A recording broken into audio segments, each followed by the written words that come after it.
যদি বলা হয় আমাদের মস্তিষ্ক বা ব্রেইন অনেকটা রোবটের মস্তিষ্ক বা ব্রেইনের গঠন প্রণালীর সমান, তাহলে কি ভুল বলা হবে?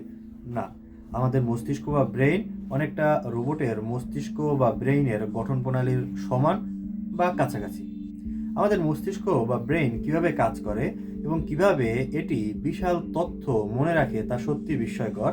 আমাদের ব্রেইনে প্রায় ৮৬ বিলিয়ন নিউরন বা কোষ থাকে। এগুলো অনেকটা ইলেকট্রিক তারের মতো কাজ করে। যখন আমরা নতুন কিছু শিখি, নিউরনগুলো একে অপরের সাথে যুক্ত হয়ে একটি নেটওয়ার্ক তৈরি করে। একে বলা হয় সিন্যাপস। এক নিউরন থেকে অন্য নিউরনে তথ্য যায় রাসায়নিক সংকেতের মাধ্যমে। আচ্ছা, আমাদের এই ব্রেইন তথ্যগুলোকে কিভাবে সংরক্ষণ করে? ব্রেইন তথ্যগুলোকে সরাসরি স্টোর বা সংরক্ষণ করে না, বরং এটি ৩টি আলাদা আলাদা ধাপে কাজ করে থাকে। প্রথমটি এনকোডিং, স্টোরেজ এবং রিট্রিভাল। এনকোডিং কি? চোখ, কান বা নাক দিয়ে পাওয়া তথ্যগুলো ব্রেন যখন ইলেকট্রিক সিগন্যালে রূপান্তর করে তখন তাকে বলা হয় এনকোডিং। তথ্যটি ব্রেইনের নির্দিষ্ট এলাকায় জমা রাখা হয়, তখন তাকে বলা হয় স্টোরেজ।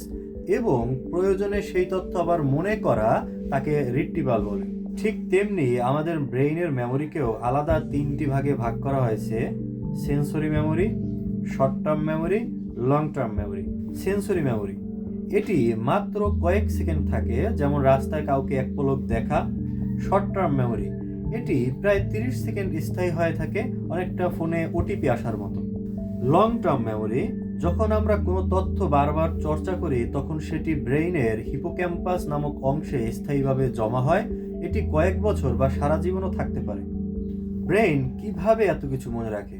ব্রেইনের মেমোরি ক্ষমতা অসীম। বিজ্ঞানীরা মনে করে মানুষের ব্রেইনের ধারণ ক্ষমতা প্রায় ২.৫ পেটাবাইট, যা প্রায় ৩০ লক্ষ ঘন্টা টিভি প্রোগ্রামের সমান। That's 1 minute. See you tomorrow.